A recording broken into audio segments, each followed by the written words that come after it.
اعوذ باللہ من الشیطان الرجیم بسم اللہ الرحمن الرحیم ان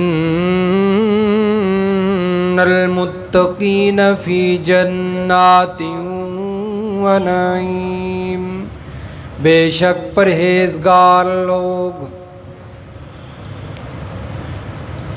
جنتوں میں ہوں گے، باغات میں ہوں گے، عیش و عشرت میں ہوں گے، فاکہین بما آتاہم ربہم، لطف اٹھانے والے ہوں گے ان چیزوں سے جو ان کو ان کا پروردگار دے گا، وَوَقَاهُمْ رَبُّهُمْ عَذَابَ الْجَحِيمِ، ان کا پروردگار ان کو دوزخ کے عذاب سے بچا لے گا۔ کُلُوا وَاشْرَبُوا هَنِيئًا بِمَا كُنتُمْ تَعْمَلُونَ، کہا جائے گا کھاؤ پیو مزے سے، یہ تمہارے عملوں کا بدلہ تمہیں دیا گیا۔ متکئین علی سرر مصفوفہ، تکیوں پر تختوں پر ٹیک لگائے ہوئے ہوں گے جو تکیے کے تاروں میں لگے ہوں گے۔ وَزَوَّجْنَاهُمْ بِحُورٍ عِینٍ، اور ہم ان کا موٹی اور خوبصورت آنکھوں والیوں سے نکاح کر دیں گے۔ والذین آمنوا واتبعتهم ذریتهم بإیمان، اور وہ لوگ جو ایمان لائے اور پیروی کی ان کی اولاد نے ان کی ایمان کے ساتھ، الحقنا بہم، ہم ان کی اولاد کو بھی ذریتہم ان کے درجے میں کر دیں گے۔ وما علتناہم من عملہم من شیء، اور ان کے عمل میں سے کوئی چیز بھی ہم نہیں کم کریں گے۔ کل امرئ بما کسب رہین، ہر شخص اپنے کفریہ اعمال کی وجہ سے آگ کے اندر گروی ہوگا۔ سبحان ربک رب العزت عما یصفون، وسلام علی المرسلین، والحمد للہ رب العالمین۔ اللہم صل علی محمد وعلی آل محمد کما صلیت علی ابراہیم وعلی آل ابراہیم انک حمید مجید۔ اللہم بارک علی محمد وعلی آل محمد کما بارکت علی ابراہیم وعلی آل ابراہیم انک حمید مجید۔ سورۃ الطور کی آیت نمبر 17 سے لے کر آیت نمبر 21 تک تلاوت کی گئی ہے۔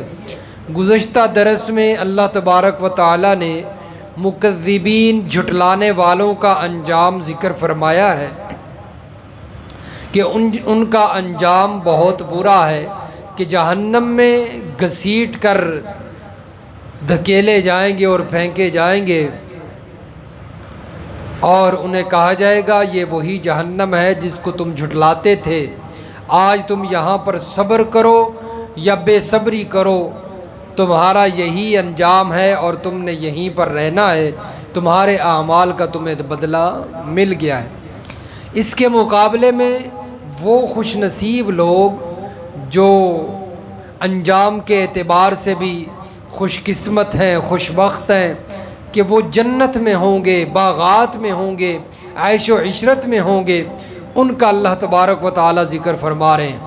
اس لیے کہ قرآن مجید کا ایک انداز اور اسلوب ہے کہ جہاں پر اللہ تبارک و تعالیٰ جنت کا ذکر فرماتے وہاں جہنم کا بھی ذکر ہوتا ہے، جہاں جہنم کا ہو وہاں جنت کا بھی ہوتا ہے، جہاں جہنم کے عذابات ذکر ہوں وہاں پر جنت کی نعمتیں بھی ذکر ہوتی ہیں، جہاں پر برے لوگوں کے انجام کا ذکر ہوتا ہے وہاں پر اللہ تبارک و تعالیٰ اچھے لوگوں کا انجام بھی ذکر کرتے ہیں۔ تو اسی انداز اور اسلوب کے ساتھ اس مقام پہ بھی اللہ نے ذکر فرمایا ہے۔ فرمایا متقی لوگ، پرہیزگار لوگ جنتوں میں ہوں گے، باغات میں ہوں گے اور نعمتوں میں عیش و عشرت میں رہ رہے ہوں گے۔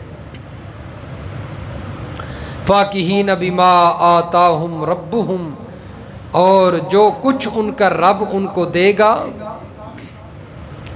اس سے وہ لطف اٹھانے والے ہوں گے، اور ان کا پروردگار ان کو جہنم کے عذاب سے بھی بچا لے گا۔ سورۃ الحجر پارہ نمبر 14 کی سورت ہے، اور وہاں پر اللہ تبارک و تعالی ذکر فرماتے ہیں سورۃ الحجر صفحہ نمبر 318 میں، صفحہ 319 کی پہلی لائن سورۃ الحجر کی آیت نمبر 45۔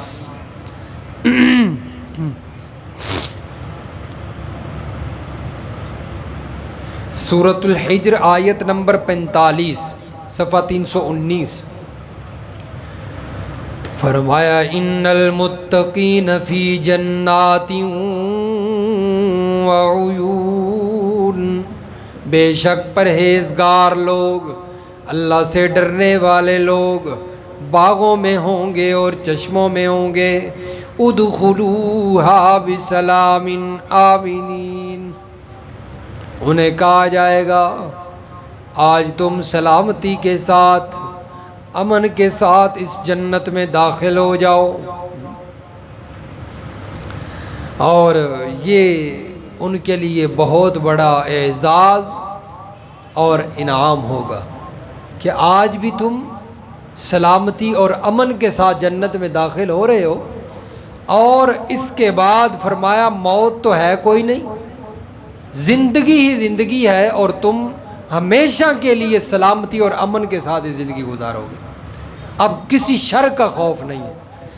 وَنَزَعْنَا مَا فِي صُدُورِهِم مِّن غِلٍّ إِخْوَانًا عَلَىٰ سُرُرٍ مُتَقَابِلِينَ، اللہ فرماتے ہیں ان کے دلوں میں جو بھی کینہ ہوگا، کوئی حسد ہوگا، کوئی بھی ایک دوسرے کے حق میں کوئی بھی کیا الفاظ بولے، کوئی بھی میل کچیل ہوگی، دنیا میں ہوتی رہتی ہے نا جھگڑے چھوٹے موٹے، بھائیوں کے بھی آپس میں ہوتے ہیں، مسجد میں جو نمازی ہوتے ہیں ان کے بھی آپس میں کچھ نہ کچھ دل میں میل کچیل بنی رہتی ہے۔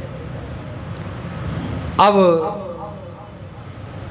دو بھائی ہیں، وہ دونوں جنت میں چلے گئے، دنیا میں آپس میں ان کا کوئی نہ کوئی جھگڑا ہو جاتا تھا۔ دو نمازی ہیں نور مسجد کے، دونوں ہی جنت میں، ان کا آپس میں دنیا میں کوئی نہ کوئی کھٹ مٹ بنی رہتی تھی۔ اللہ فرماتے ہیں ہم جنت میں بھیجنے سے پہلے ان کے دلوں سے ایک دوسرے کے بارے میں جو میل کچیل ہوگی، جو کچھ بھی فرمایا نفرت ہوگی، سب کچھ صاف کر دیں گے، نکال دیں گے، اخواناً بھائی بھائی بنا دیں گے، علی سرور متقابلین، آمنے سامنے بیٹھ کر تختوں پہ باتیں کریں گے، لا یمسہم فیہا نصب، اور اس جنت میں انہیں کوئی تکلیف نہیں پہنچے گی، وما ہم منہا بمخرجین، اور وہ وہاں سے نکالے بھی نہیں جائیں گے۔ یہی بڑا خطرہ ہوتا ہے نا کہ کوئی نعمت مل جائے، انسان کو خطرہ ہوتا ہے کہ پتہ نہیں یہ ختم ہی نہ ہو جائے، یہ ضائع نہ ہو جائے۔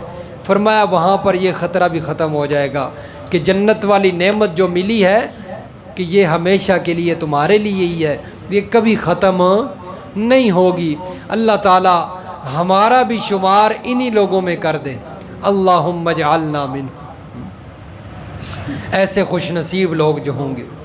فرمایا کہ پرہیزگار لوگ جنت میں جائیں گے، اور اللہ تعالیٰ وہاں ان کو فرمائے گا وَوَقَاهُمْ رَبُّهُمْ عَذَابَ الْجَحِيمِ، ان کے پروردگار نے ان کو عذاب جہنم کے عذاب سے محفوظ رکھنا ہے، بچا لینا ہے۔ اب جو بندہ جنت میں چلا جائے گا عذاب سے تو بچ گیا ہے نا جی، جنت میں چلا گیا ہے تو عذاب سے بچ گیا ہے۔ پہلے اللہ تبارک و تعالیٰ نے جنت کا ذکر فرمایا ہے کہ یہ لوگ جنت میں چلے جائیں گے، اس کے بعد فرمایا کہ ان کو اللہ تعالیٰ عذاب سے بھی بچا لے گا۔ حالانکہ جو جنت میں چلا گیا وہ عذاب سے تو ویسے ہی بچ گیا، یہ ذکر کرنے کی کیا ضرورت تھی؟ اللہ تبارک و تعالیٰ یاد دہانی کروا رہے ہیں کہ تمہیں ایک بہت بڑی جنت تو ملی ہی ملی ہے، اس کے علاوہ ایک بہت بڑی نعمت تمہیں ملی ہے، اور اللہ کی طرف سے تم پر مہربانی ہوئی ہے کہ تمہیں عذاب سے بچا لیا گیا ہے۔ یہ اللہ کی الگ نعمت ہے، جنت الگ نعمت ہے، اس لیے اللہ تعالیٰ وہاں پر یاد دہانی کروائیں گے وَوَقَاهُمْ رَبُّهُمْ عَذَابَ الْجَحِيمِ کہ تمہارے رب نے تمہیں جہنم کے عذاب سے بچایا ہے۔ کُلُوا وَاشْرَبُوا، اور یہ بھی ساتھ سمجھا دیا کہ جہنم کے عذاب سے بچانے والے پیر نہیں ہیں، فقیر نہیں ہیں، انبیاء نہیں ہیں، اولیاء نہیں ہیں۔ جہنم کے عذاب سے بچانے والی ذات کون سی ہے؟ اللہ کی ذات ہے، نسبت کام نہیں آتی ہیں۔ لوگوں نے نظریے بنائے ہوئے ہیں جی فلاں حضرت صاحب ہمیں جہنم سے بچا لیں گے، فلاں حضرت صاحب فلاں اللہ کے ولی بچا لیں گے۔ اللہ تعالیٰ کے سوا کوئی جہنم کے عذاب سے نکال نہیں سکتا، یہ واحد اللہ کی ذات ہے جو انسان کو جہنم کے عذاب سے بچا سکتی ہے۔ فرمایا کُلُوا وَاشْرَبُوا ہَنِیئًا بِمَا كُنتُمْ تَعْمَلُونَ، انہیں کہا جائے گا کھاؤ پیو ہَنِیئًا بِمَا كُنتُمْ تَعْمَلُونَ، مزے سے، اور یہ تمہارے عملوں کا بدلہ تمہیں دیا گیا ہے۔ دنیا کے اندر جو تم نے مشقتیں اٹھائیں اور دین پر تم چلتے رہے، تکلیفیں برداشت کرتے رہے، صبر کرتے رہے، آج تمہارے اس صبر کا تمہیں بدلہ مل گیا ہے۔ تم نے اللہ تبارک و تعالیٰ کی نافرمانی میں زندگی نہیں گزاری، ہر حکم کو مانا، آج تمہیں اس کا بدلہ ملا ہے۔ کھاؤ مزے کرو پیو، جو مرضی تمہارا جی چاہتا ہے، جو تمہیں دل میں تمہاری خواہش آتی ہے مانگو، اللہ تعالیٰ تمہاری پوری کرے گا۔ وَلَكُمْ فِيهَا مَا تَشْتَهِي أَنفُسُكُمْ وَلَكُمْ فِيهَا مَا تَدَّعُونَ، فرمایا جو بھی تمہارے دل میں تمنا ہے آج کرو، تمہاری پوری ہوگی۔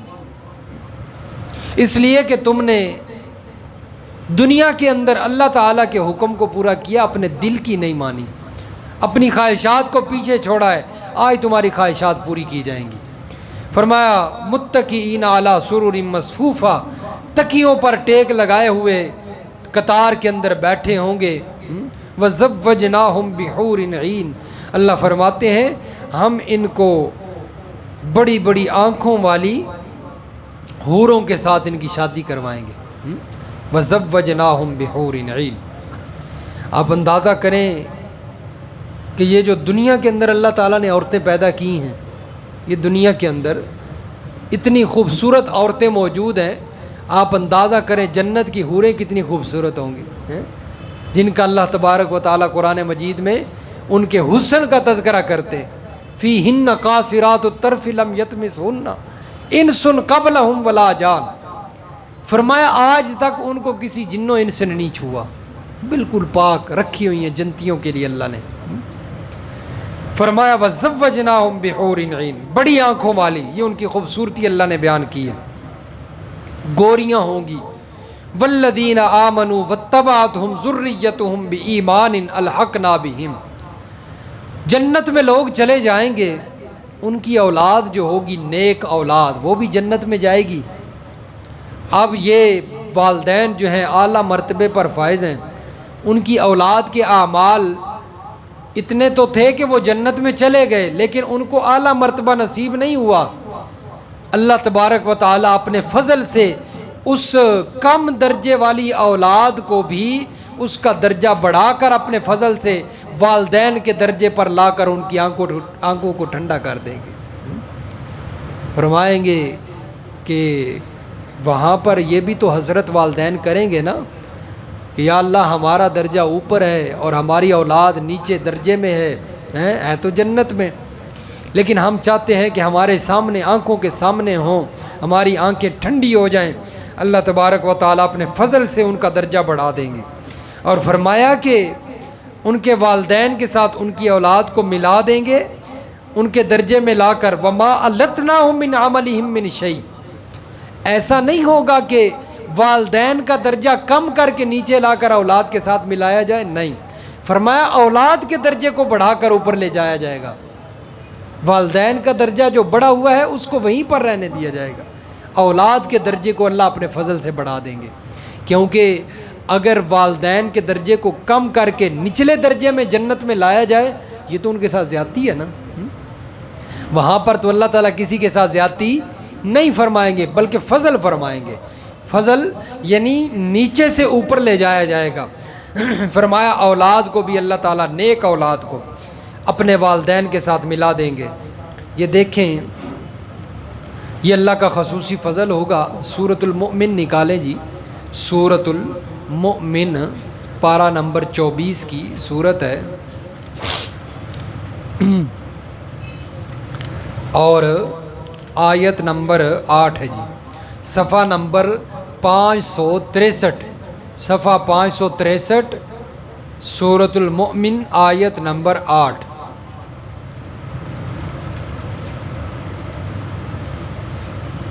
یہاں پر فرشتوں کی دعا کا ذکر ہے جی، فرشتے انسانوں کے حق میں جو دعائیں کرتے ہیں۔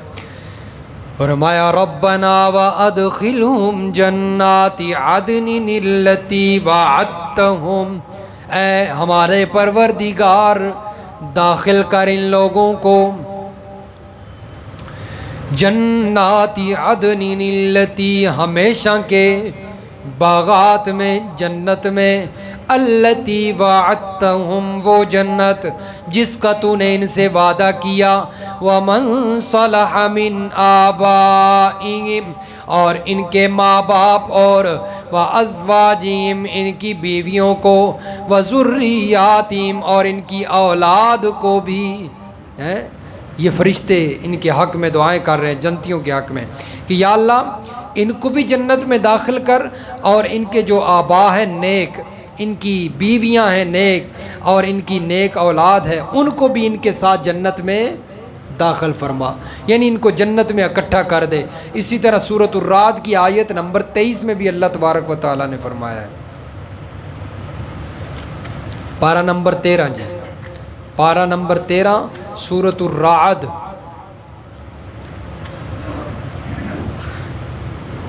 آیت نمبر 23، صفحہ 304، صفحہ نمبر 304۔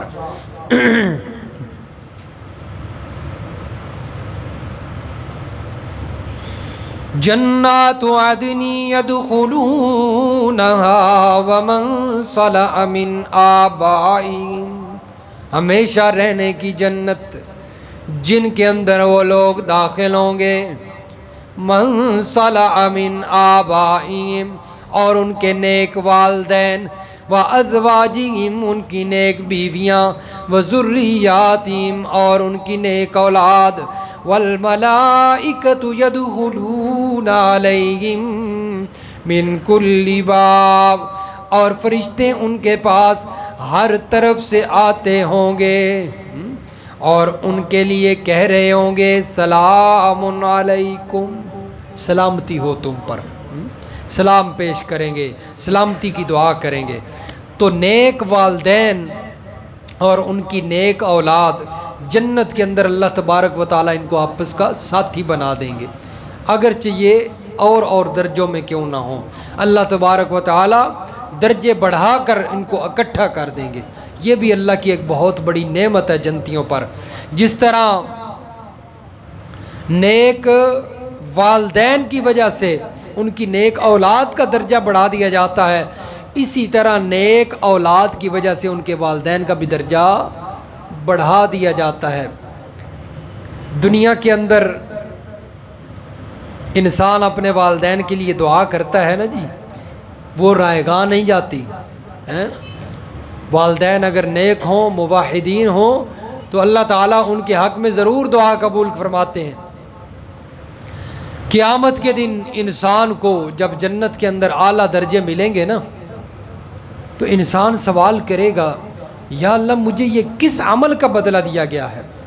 میرے پاس تو اتنے عمل نہیں تھے، یہ مجھے کس چیز کا بدلہ دیا گیا ہے کہ مجھے اتنا درجہ بڑھا کر جنت میں بھیجا گیا ہے؟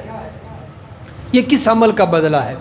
اللہ تبارک و تعالیٰ فرمائیں گے تو دنیا چھوڑ آیا تھا، لیکن تو نے اپنی اولاد کو نیک رستے پہ لگایا تھا، تو تیری اولاد تیرے آنے کے بعد تیرے حق میں استغفار کیا کرتی تھی، آج تجھے اسی عمل کا بدلہ دے دیا گیا ہے۔ اس تیری اولاد کی استغفار کی وجہ سے، تیرے لیے مغفرت کی دعا کی وجہ سے آج تیرے درجے کو کیا کر دیا گیا ہے؟ بڑھا دیا گیا ہے۔ تو اس لیے اپنے والدین کے حق میں اولاد جو ہے دعا کرتی رہنے چاہیے، اور یہی ان کے لیے پیچھے سے تحفہ ہوتا ہے۔ والدین چلے جاتے ہیں، ان کے حق میں کیا کریں؟ دعا کریں۔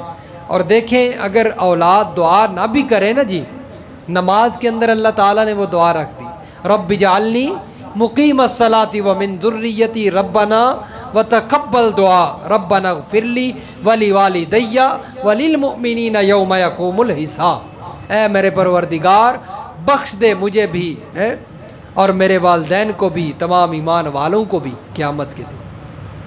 تو اس لیے وہی اولاد دعا کرے گی جس اولاد کو والدین نے نیک رستے پہ لگایا ہوگا، اسے دین کی تعلیم دی ہوگی۔ اگر خود بھی ایسی زندگی گزار کے چلے گئے، پیچھے سے اولاد بھی نہ نماز پڑھے نہ دین پر چلے، تو اس نے کیا دعا کرنی ہے؟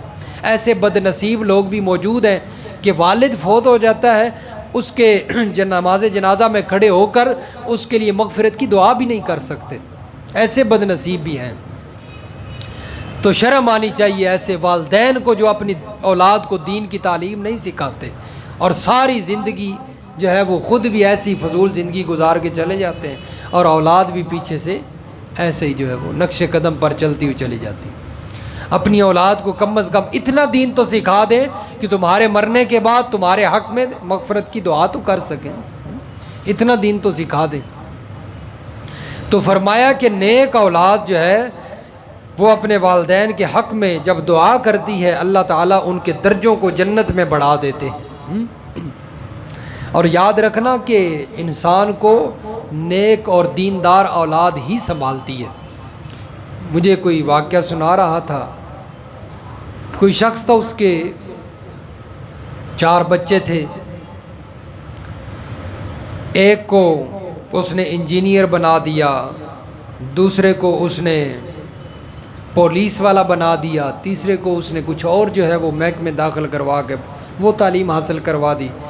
ایک جو سب سے کمزور تھا نا جی، جس کو وہ نکھٹو سمجھتا تھا، اسے مدرسے میں چھوڑ آیا۔ یہی تو ہماری بدقسمتی ہے اور بد نصیبی ہے کہ اولاد میں جو سب سے کمزور ہوتا ہے اسے مدرسے میں بھیج جاتے ہیں۔ جو کنزین ہوتا ہے اور جو ذہین ہوتے ہیں انہیں ہم کیا کرتے ہیں؟ پروفیسر بنا دیا، ان کو ڈاکٹر بنا دیا، ان کو انجینئر بنا دیا، ان کو فلاں بنا دیا۔ لیکن جو کنزین ہوتا ہے اسے کیا کرتے ہیں جی؟ مدرسے میں چھوڑ آتے ہیں، لو جی اے مال جڑا نا اس نو تسی سنبھالو۔ اب اس نے وہ کنزین ہے، پہلے اس نے کیا دین حاصل کرنا ہے؟ بڑے ہو کر اس نے لوگوں کو گمراہ کرنا ہے۔ ذہین بندہ ہوگا وہاں پر دین حاصل کرے گا، اچھے طریقے سے پڑھے گا، تو باہر نکل کر لوگوں کو دین سمجھائے گا۔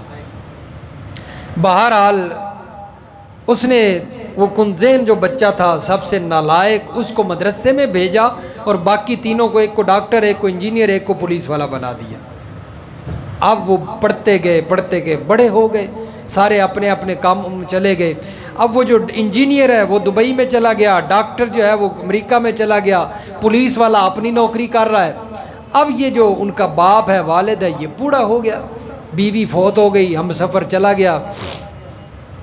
اب اس سے کسی دوست نے پوچھا، ہاں بھائی تیرے بچے بڑے پڑھ رہے تھے، کیا کیا اس کو بنایا؟ کہتے ایک کو انجینئر بنایا ہے، ایک کو ڈاکٹر بنایا تھا، ایک کو پولیس میں جو ہے وہ بھرتی کروا دیا تھا، بڑے پڑھے لکھے تھے۔ تو کس کے پاس رہتا ہے؟ میں مولوی کول رہنا ہوں۔ میں کس کے پاس رہتا ہوں؟ اور جنہوں مولوی بنایا سی نا، جس نوں نکٹو سمجھ کے، کنزین سمجھ کر مدرسے میں بھیج دیا تھا، میں اس کے پاس رہتا ہوں، وہ میری خدمت کرتا ہے۔ انجینئر نہیں پوچھتا ہے، ڈاکٹر نہیں پوچھتا ہے، پولیس والا اپنے بچوں میں مگن ہے۔ آج تک مجھے انہوں نے کال تک نہیں کی میری خدمت کرنے والا کون ہے جی؟ جس کو میں نے مدرسے میں نکھٹو سمجھ کے بھیج دیا تھا، آج وہ میری خدمت کر رہا ہے۔ اس لیے بچوں کو دین پڑھائیں گے تو بڑھاپے کے اندر آ کر وہ کام آئیں گے۔ دنیا پڑھا دی تو وہ بڑھاپے کے اندر ذرہ برابر بھی کام فون تک نہیں کریں گے۔ اگر سنبھالے گا تو دیندار بچہ سنبھالے گا۔ اس لیے مدرسوں میں یہی سکھایا جاتا ہے، سکولوں کالجوں میں نہیں سکھایا جاتا کہ والدین کا احترام کیا چیز ہے، والدین کے ساتھ کیسا سلوک کرنا ہے۔ یہ سکھاتا ہے تو قرآن کی تعلیم سکھاتی ہے، حدیث سکھاتی ہے، سکول نہیں سکھاتا۔ سکول تو انگریزی پڑھاتا ہے، سائنس پڑھائے گا، تمہیں بتائے گا کہ یہ چیز ایسے بنانی ہے، یہ چیز ایسے بنانی ہے۔ وہ یہ نہیں سکھا گیا کہ والدین کیا ہوتے ہیں، والدین کا احترام کیا ہوتا ہے۔ اگر یہ تعلیم سکھا سکتی ہے تو وہ کون سی ہے؟ دین کی تعلیم ہے۔ تو کم از کم اولاد کو اتنی دین تو تعلیم جو ہے وہ حاصل کروائیں، ان کو پڑھائیں کہ وہ بڑے ہو کر تمہارا ادب و احترام کرے اور تمہیں سنبھالے۔ بہرحال فرمایا نیک اولاد جو ہے نا وہ والدین کے حق میں کیا کرتی ہے؟ دعا کرتی ہے، اللہ تعالیٰ اس کی وجہ سے درجے بڑھا دیتے ہیں جنت میں۔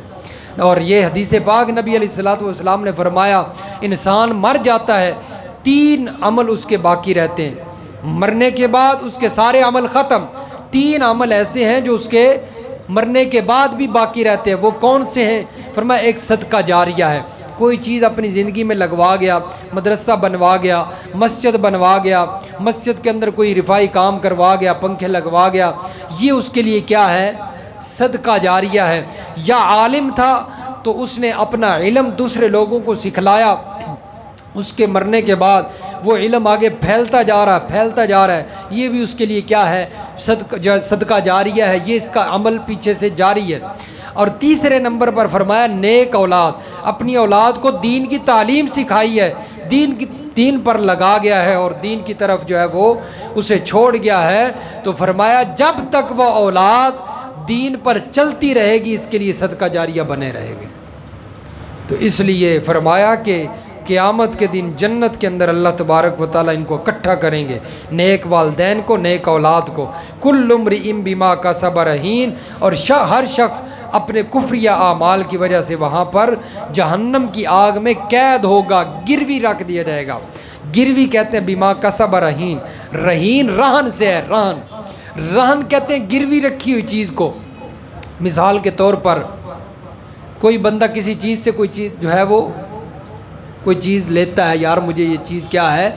ضرورت ہے، موٹر سائیکل لے کے چلا گیا ہے، لیکن اس کے بدلے میں وہ کہتا ہے یار تیرے اوپر مجھے اتنا اعتماد نہیں ہے، کوئی چیز گروی رکھ جا میرے پاس۔ کیا رکھ جا؟ گروی۔ یہ اپنی کوئی قیمتی چیز اس کے پاس کیا رکھ دیتا ہے؟ گروی رکھ دیتا ہے۔ اب یہ موٹر سائیکل واپس لے کے آتا ہے، اسے دیتا ہے، اور وہ گروی رکھی ہوئی چیز کیا کر لیتا ہے؟ واپس لے لیتا ہے۔ اگر خدا نخواستہ یہ موٹر سائیکل کو کہیں جو ہے وہ حادثے میں چھوڑ آیا، کہیں بیچ آیا، کچھ کر آیا، اس کو واپس نہیں کیا، اب یہ گروی رکھی ہوئی چیز ہمیشہ کے لیے اسی کی ہوگی جس کا موٹر سائیکل۔ فرمایا کہ یہ جو جہنمی ہوں گے اپنے کفریہ اعمال کی وجہ سے جہنم میں گروی رکھ دیے جائیں گے، یعنی ہمیشہ کے لیے ادھر ہی رکھ دیے جائیں گے جہنم کے اندر، اور وہیں پر یہ ہم ہمیشہ کے لیے تکلیف کے اندر رہیں گے۔ اللہ تعالی ہمیں سب کو محفوظ فرمائے، سمجھ نصیب فرمائے جی۔